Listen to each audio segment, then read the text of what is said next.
Well, good morning. It is good to see you here. If you're a guest, we're especially glad you're joining us. I know we've got a lot of friends and family of some of our graduates, so thank you guys. It's good to see all of you.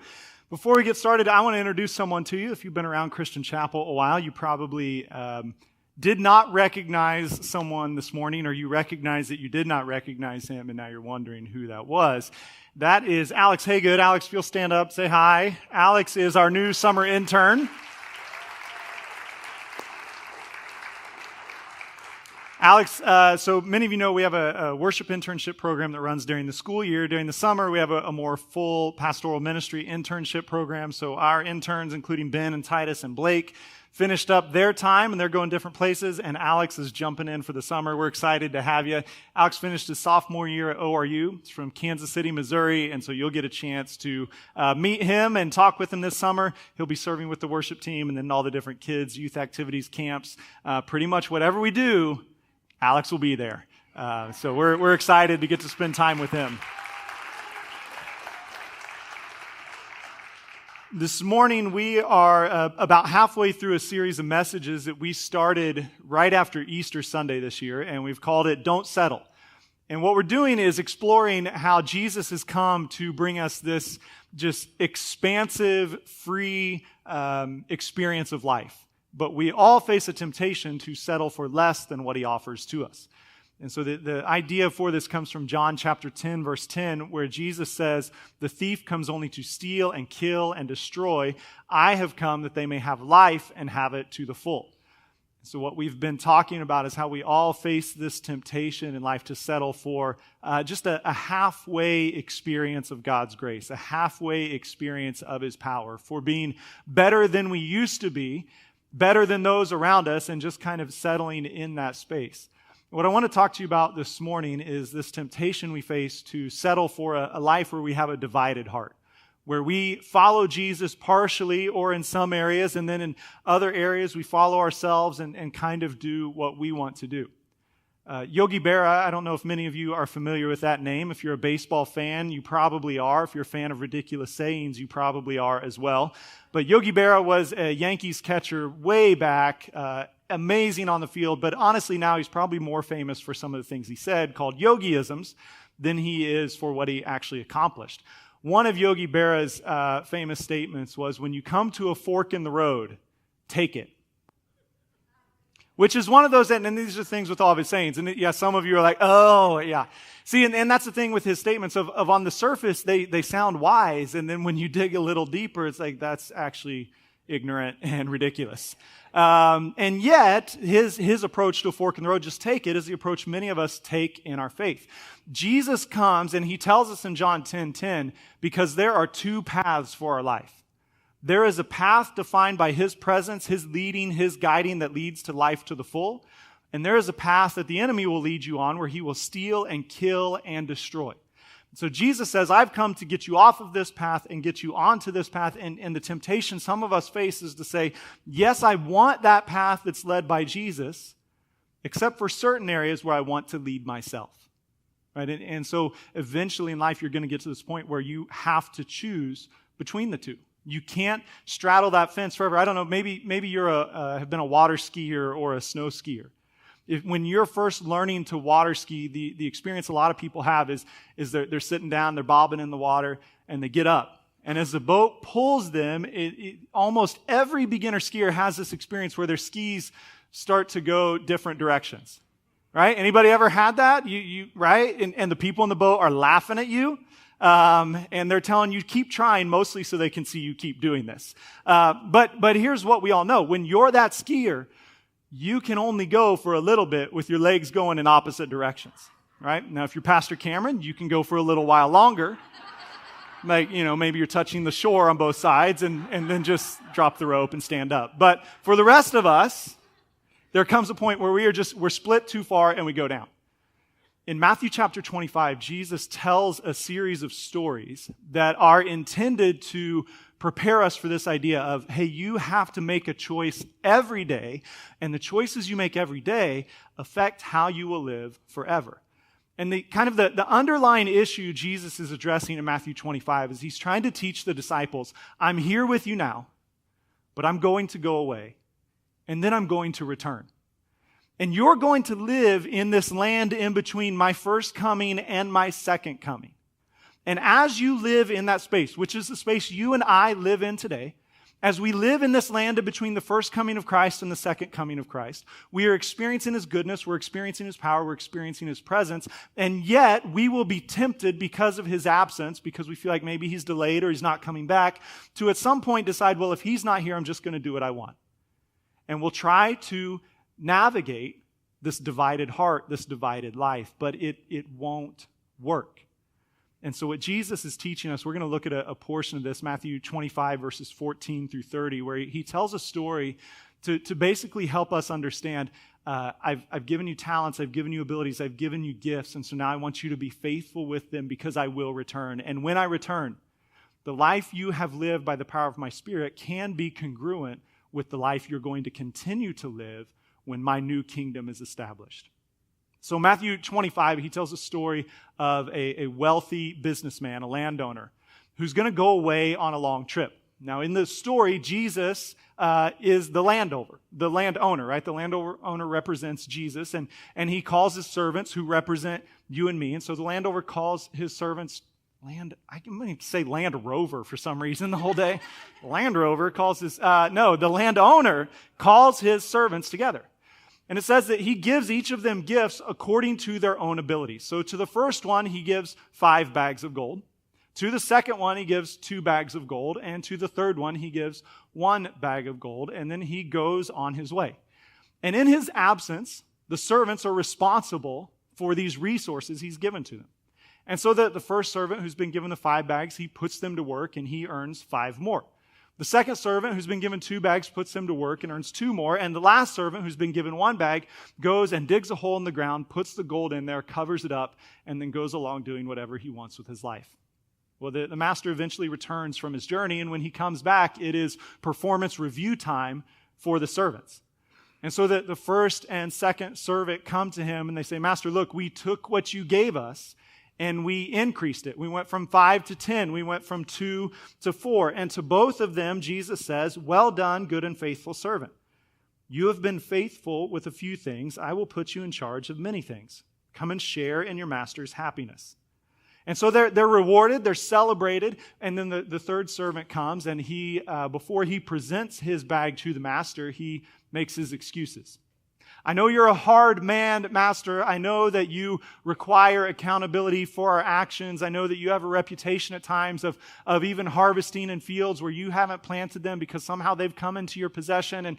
And so I live in this fear of you, so I took my bag and I buried it because I wanted to be sure I didn't lose it. And now that you're back, I have dug it up, and so here is the 1 bag that you originally gave to me.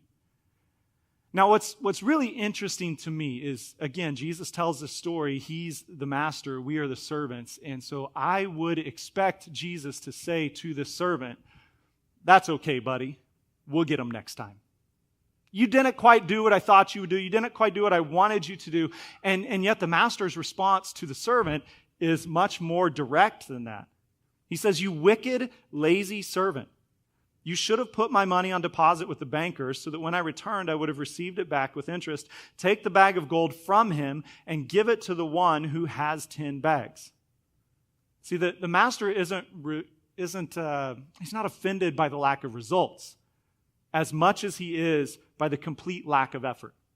Because this servant's refusal to engage in any process of putting these gifts to work, what it reveals is what he actually thinks about the master. And what he thinks about the master is, I don't want you telling me how to spend my life, spend my time, do my work, do my job. So I'm going to take what you gave me, I'm going to come over here and I'm going to bury it so that I do have it when you come back and you can't get me in trouble for that. But then I'm going to spend the rest of my life just doing whatever the heck I want. And when you show up, I'll pull it out and say, here you go, and kind of make some excuses and apologies and hope that you'll say, that's fine, go ahead and do whatever you want. But the master comes back and he says, no.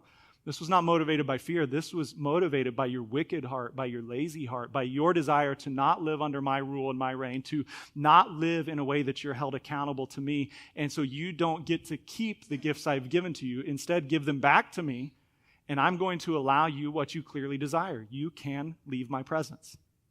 And so the servant goes off. Now, this morning, what I want to focus on is not that part, because that's a whole nother talk in itself, but I want to focus on his response to those first two servants. Well done, good and faithful servant. You have been faithful with a few things. I will put you in charge of many things. Come and share in your master's happiness. Now, again, we're talking about what can we do to make sure we're not living with a divided heart. Right? Now, first, the recognition is everything we have in life is a gift from God. Everything I hold in my hand comes from him. None of these servants come with their own gold, with their own resources. They come empty-handed. God, the master, puts stuff in their hands. And so when we're trying to live with a heart fully devoted to the Lord, we're recognizing we come with nothing to offer him, nothing to bargain with, just empty hands. And he begins in his grace to pour his life into us, to pour his resources, his abilities, his talents into us. And then our response is to be faithful with every single thing he's given to us. The small things and the big things. Because they're all God things. Right, so that first idea, to avoid living with a divided heart, we have to be faithful in the small things. That's the one that for many of us, we're like, can I skip that part? Like, can we go straight to the big things? Because I don't really have time or the desire to work in obscurity. I don't really want to do the things that no one's going to see. I want to do the things that matter. I want to do the things that are important. And this is especially challenging for those of us who've grown up in an environment where we've been told, you're going to change the world. Right? You are my little world changer. And I've talked with you before about the pressure that puts on a child. Right? When you've grown up your whole life hearing from your parents, hearing from others, you're going to change the world. There's going to be Jesus, the Apostle Paul, Martin Luther, Abraham Lincoln, and you. Like, really? All they did was graduate high school. They didn't, no offense, girls, but you didn't walk on the moon. Okay? So it's just like, can we back off the pressure just a little bit? Let's celebrate this season, but let's also recognize we all go through a season of small things. Right? And not just once, but oftentimes in each new season of life, we go through a season of small things before we get to the big things, and it's because that's the way God has designed it for us. We need the season of the small things to prepare our hearts, to learn to be faithful, to learn to trust God in these little moments, so that when bigger responsibilities come, we're ready to serve. But for us, it feels like at times, if it's small, it doesn't matter. And because we feel that way, we don't pay attention to what is small. Now, it's Graduate Sunday, so how many of you either are currently a student or have once been a student? Okay, perfect, good. This might be the only time ever it's 100% illustration application. So for all of you, whether you dropped out of school after 8th grade or you have finished a doctoral degree, you've had the experience of sitting in a classroom with a teacher or professor telling you you need to learn this, while you sat there and thought, I don't actually need to learn this. All right, this is a waste of my time. I remember my freshman year of college. So I went off to college, graduated from a public high school where I felt like, man, they were just constantly telling me a bunch of stuff I didn't want to know.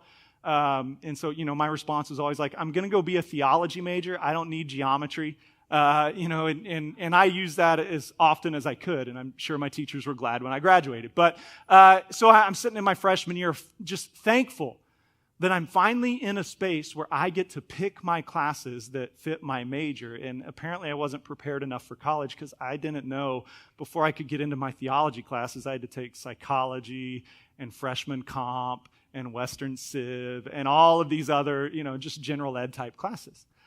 So my freshman year, I finished freshman comp and some of those others, and I'm sitting in a class called Composition and Rhetoric. And I'm actually maturing to the point of understanding this will be useful to me long term. They're teaching me to write. They're teaching me to reason. They're teaching me to communicate. And if I'm going to be a theology major, I'm going to have to write a lot of papers. One day I'm going to have to stand in front of people and talk. So I should probably pay attention in this class. And so I was locked in. I was working hard until about halfway through the semester, my professor told me for the next 3 weeks, we're going to be doing poetry analysis. And I thought, nope, no, we're not. No, we're not. Get back to the other stuff, the important stuff. Like, I don't care about two roads that diverged into a wood, and do we take the one less? I want to talk about the God who made the woods, because I'm a theology major. And that's what matters, And so, but I sat in there and I by this point had learned enough to know sometimes you just got to grind it out. And so I just did the work because she held the threat of a grade and I was a performance-oriented person. So she understood the dynamics and how they worked, and I did too. So I did the work. Well, 3 years later, I'm sitting in what I thought were my important classes, finally. And I'm sitting in this class on the wisdom literature and the poetry in the Old Testament. And wouldn't you know that as I'm writing papers in those classes, I'm leaning back on some of the things I learned in that little short 3-week session. And then just a couple months ago here at Christian Chapel, we spent all of Lent walking through Psalm 23, which is poetry. And in that process, I find myself remembering, I honestly can't remember my comp and rep professor's name. I can see her face, I can't remember it. Maybe that's because it's been 18 years. You girls are the most depressing senior class I've ever had because you were born the year I graduated high school. And I knew one day this day would come, but my goodness. So I was thinking about that this morning. Why can't I remember my professor's name? Well, because it was 18 years ago. But even though I can't remember it, those lessons she taught me continue to bear fruit today. And you've had that experience in your life. You have learned little things, and in your education, in your job, when you start, there's normally the process of the little things, of learning the small spaces, of learning the baseline skills. And if you don't learn those, you're going to get to the space where new responsibilities are placed on you, and you don't have the ability to do it because you weren't faithful in the small things. So what Jesus is teaching us, look, you got to be faithful in the small things. Trust that what I'm giving you to do now is going to bear fruit later, and don't disregard it just because it seems obscure. The other thing we learn about being faithful in the small things is that we can't fall into this comparison trap of looking at the people on our right or on our left as our excuse for either not being faithful or for just feeling like, well, they're not as stressed as I am. So that can go two ways. The guy who gets the 1 bag of gold, he can look at the guys with the 2 and the 5 and say, well, I didn't get as much as them, so I don't have any responsibility. And that's kind of what he does. He goes and buries his in the ground.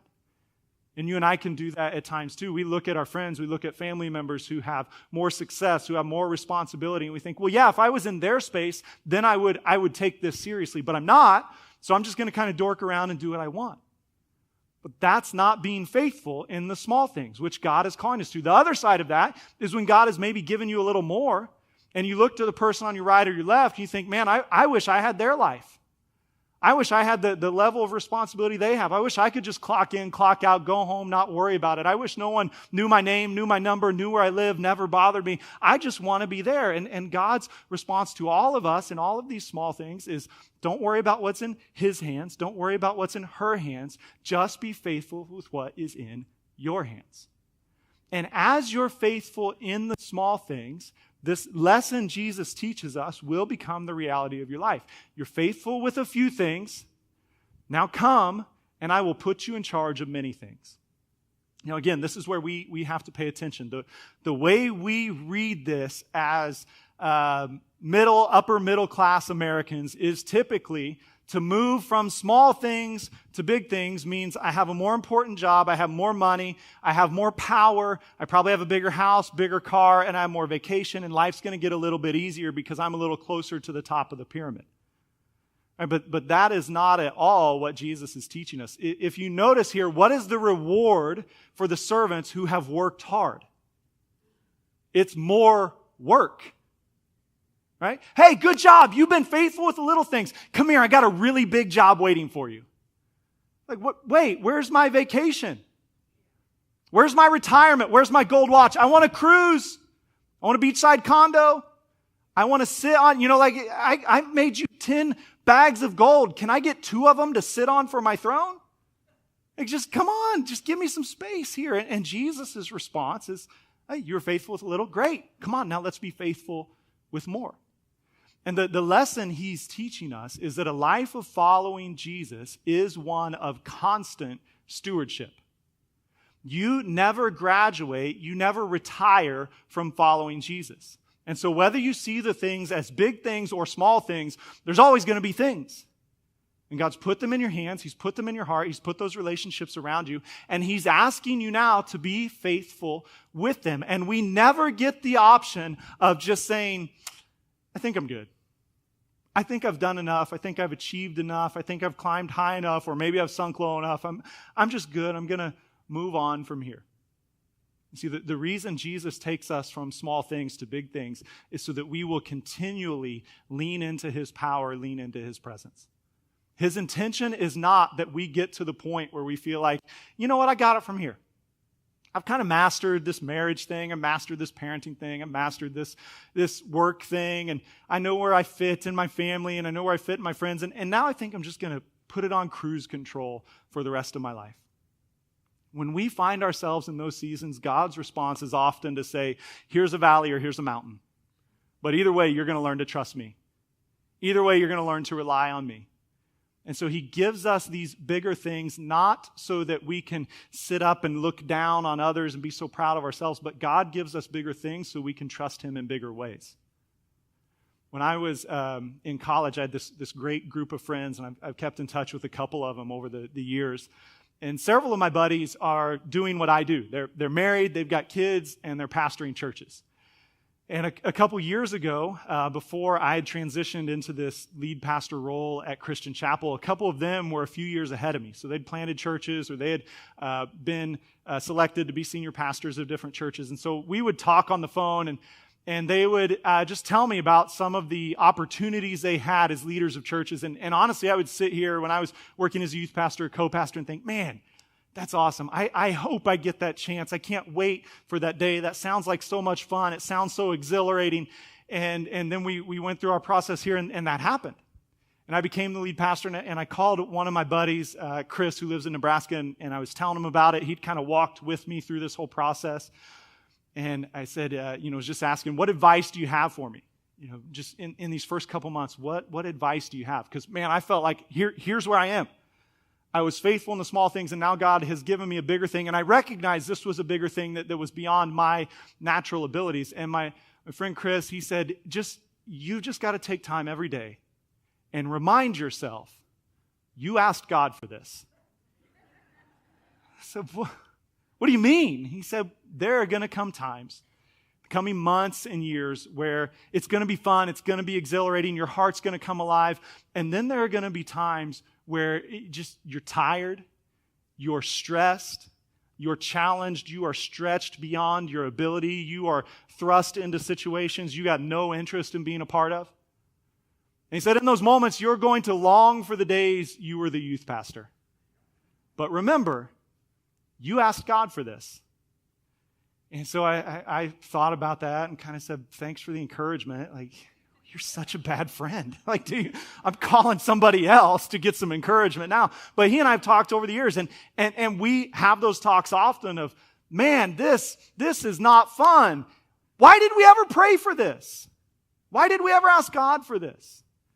And the reason God gave it to us was precisely to bring us to that point. God's desire for my life is never that I would be self-sufficient. It's never that I would feel like I got all the answers, know all the people, have the solution for every problem. God's plan for my life is for me to be completely dependent on Him for every single moment of my life.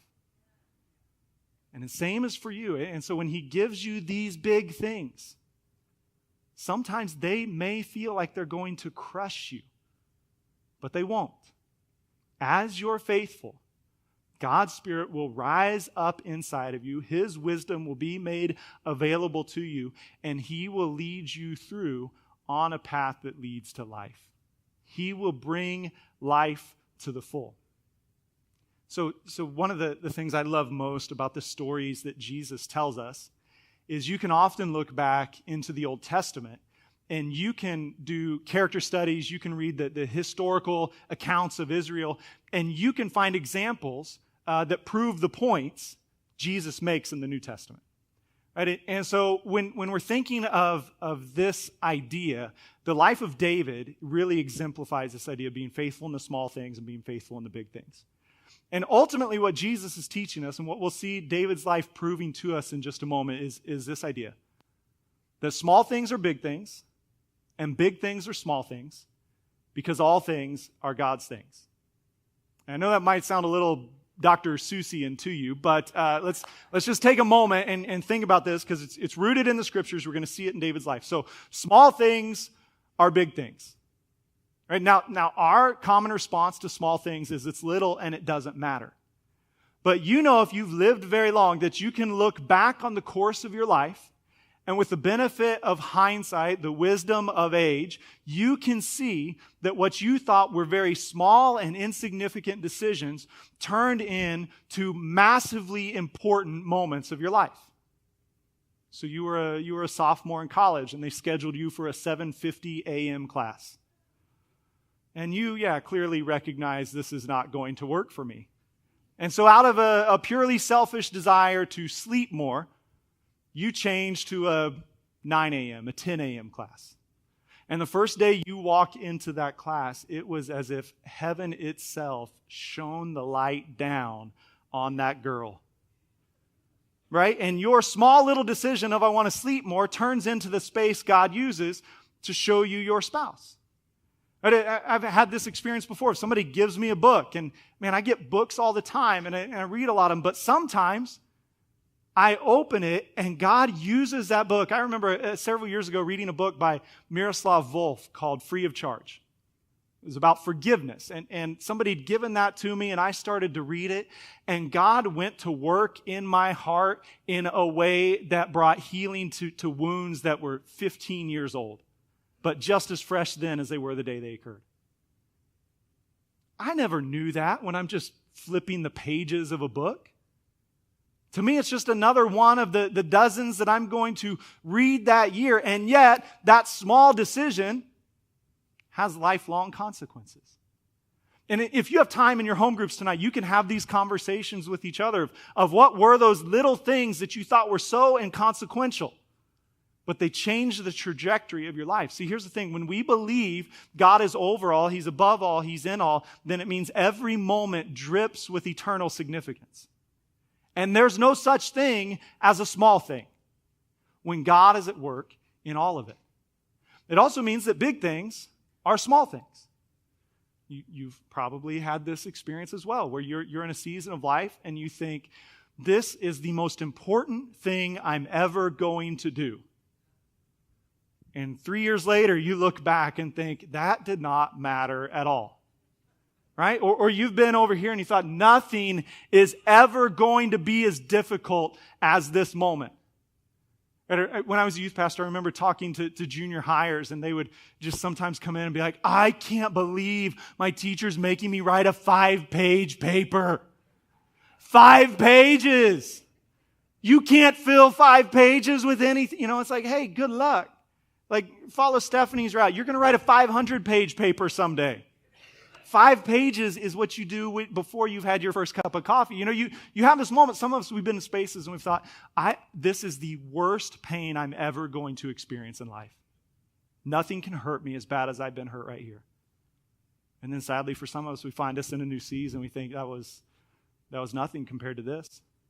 Or sometimes we're over here and it's a more enjoyable. Man, life can never get better than this moment. I have reached the summit. This is as good as it gets. Marriage is good. Kids are good. Work is good. And decades later, you look back and you're experiencing a sweetness in your relationship, a nearness with the Lord, and you think that was good, but this is better. See, that yesterday's big things or tomorrow's small things. God is always using us. He's always working through us. He's always preparing us for the next thing. And those things are true because all things are God's things. And this is what we believe as followers of Jesus. That Jesus did not come to establish a religious side of our life and a whatever we want to do side of our life. But His salvation, His kingdom, His presence is all-consuming. And His arrival here means that he touches everything and everyone. So every relationship that I have, every opportunity that I'm given, every point of work and pleasure, every point of leisure, every hobby, all of these are part of God's redemptive plan in my life and in the world. And so we never get to coast. We never get to not take things seriously because God is at work in every moment, in every relationship. Again, you see this played out in David's life. So last week I gave you some homework. This week I'm going to give you a little bit more. If you'll read beginning in 1 Samuel 15 through 2 Samuel 24. So this is going to take you a little bit longer this week than those stories from last week. But if you'll take some time and read this, and read it with that thought in the back of your mind of small things are big things are small things, because all things are God's things. And as you read the story of David, I believe God will speak to you not only about how that was true for him, but how it's true for you as well. So David's life, he becomes Israel's greatest king. But before that, if you back up, you find David as the youngest son in a family with a lot of brothers. His brothers are doing the important things. They're helping run the family business. They're off fighting the war. And David is sent out with the sheep in the pasture. And it seems like a small thing. It seems like an insignificant thing. But as a shepherd, David is learning to care for those who follow him. He's learning to watch out for the weak and the injured. He's learning to lead them on the right paths. He has all of this time to spend time with the Lord, to compose psalms, to do all of these types of things. And what seemed like a small thing of just take care of the sheep was actually a big thing, because as a shepherd, David was actually learning how to become a king. And so David, as a shepherd, there are times where his flock is attacked. And he tells stories of times when a lion or a bear attacked the flock. And he says they would come and they would carry off a sheep, and I would chase after them. And I would strike them, and I would rescue the sheep from their mouths. And then when the lion or the bear turned on me, I would seize them by the hair and kill them. Now, I don't know about you, but if I did that, that would be a very big deal. Right? I promise you would hear that story every Sunday. This scripture reminds me of the time I killed a bear with my hands. Right? Like I would tie it in. I'd be doing your weddings, your baby dedications. I'd tell you about the time I killed a lion with my hands. And, that's a massive deal. I mean, I would venture to say none of us in here have ever killed a lion or a bear with our bare hands. If so, please see me afterwards, because I really want to hear that story. Okay, but so it seems like this massive deal, and it is a massive deal until the day David finds himself standing before Goliath. And when he stands before this championship fighter, suddenly the lion and the bear, yesterday's big things are today's small things. And so he stands before Goliath and he kills him, and it's this great big moment. It is a national moment, and David's part of it, until he's appointed as one of the leaders of the army. And then he's led into the season where he no longer faces one giant on his own, but he's responsible for facing this entire enemy and for the lives of all of these men behind him. And you've got to think there were times that David longed for, I just wish it was a day it was just me and Goliath again. I just wish I was just responsible for myself and not all these men. But even in that big space, he begins to rise up and he experiences success. And then King Saul, his boss, becomes jealous of David and begins to try to kill him. And so David has to leave his friends. He has to leave his family, and he spends years hiding in the wilderness, living in caves, surrounded by a group of outlaws. And in that space, you've got to think there are times David longed to just go back to the small things of leading the army. It was so much easier then. And yet God is teaching him in this new big thing about what he's going to do. And so David is faithful. He obeys the Lord. He stewards what God has put in his hands in this season. And eventually Saul dies, and David is anointed as the next king of Israel. And the only thing more stressful than being hunted by a king is becoming the king. And suddenly the thing that used to be huge of running for your life, now he's thinking, man, those days don't look so bad anymore. Now I've got the weight of an entire nation pressing down on me. But David stewards it well.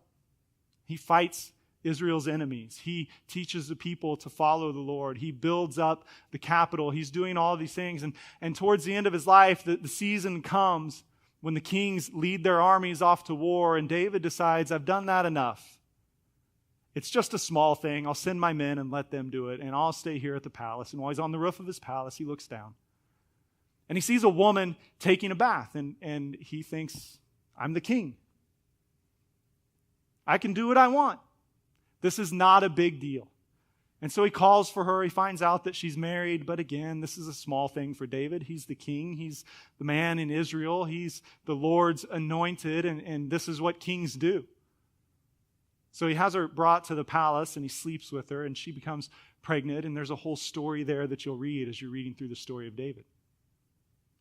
But what happens to David at the end of his life is what he thought was a small thing turned out to be a very big thing. See, for David's whole life, he had been a man after God's own heart, fully devoted to him, to his purposes, to his plans. And as he was faithful in the small things, God was continually leading him into bigger things. And those bigger things were helping him rely on the Lord. And then he got to the end of his life and he decided, I've got it from here. I can do it on my own. I no longer need to follow the army. I don't need to lead the army out into battle. Someone else can do that. I'll just stay here in my space where I know how things work. And he begins to give in to this temptation, and in doing so, he comes face to face with the greatest enemy he's ever known. The evil that resides in his own heart. And as he gives in to that temptation, again, he finds himself in this space. And you can read in Psalm 51 his response when he's confronted with his sin. And it's one of the most beautiful descriptions of repentance that we have in the Scriptures. Of David crying out, God, it's against you and you only that I've sinned. It's his recognition that the biggest thing is that I've allowed my heart to become divided. I've allowed myself to live in a space where I'm admired, I'm looked up to, and yet on the inside I'm beginning to give in to these small things. And eventually that small thing grows to the point that it overshadows all of the other things. And so what is David's response? When you and I find ourselves in that situation, what do we do? When we're confronted with the reality that we have a divided life, we have a divided heart, what is our response? It's the same of David. It's to believe that the same power that sustained him when he was a shepherd, the same power that killed the lion and the bear, the same power that gave him courage to face Goliath, to lead the army, to rule as king, was the same power that was now going to go to work in his heart to defeat his greatest enemy within. And that's what God does for us. And so for you and I, we live in this space of small things are big things and big things are small things because all things are God's things. And wherever you find yourself this morning, either feeling like you've got something little in your hands, feeling like there's something massive on your shoulders, or maybe just feeling like I've ruined it all, and I'm just sitting over here in the ashes wondering if God will ever put anything in my hands again.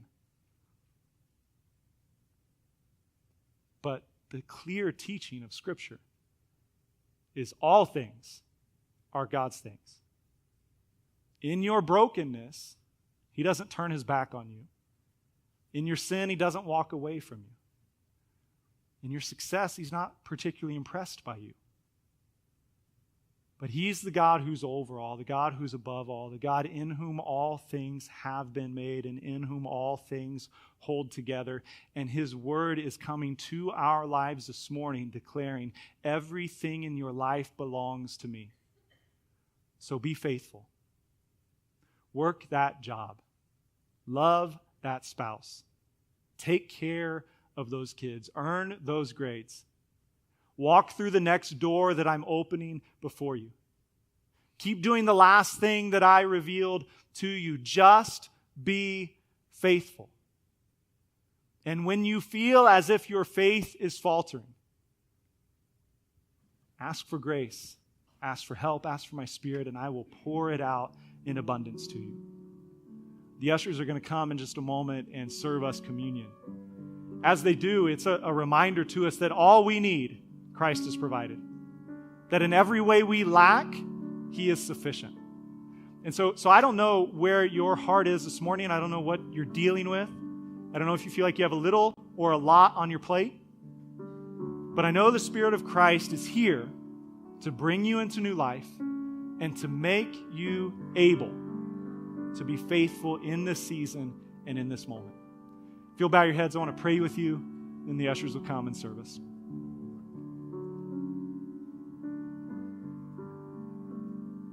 God, we thank you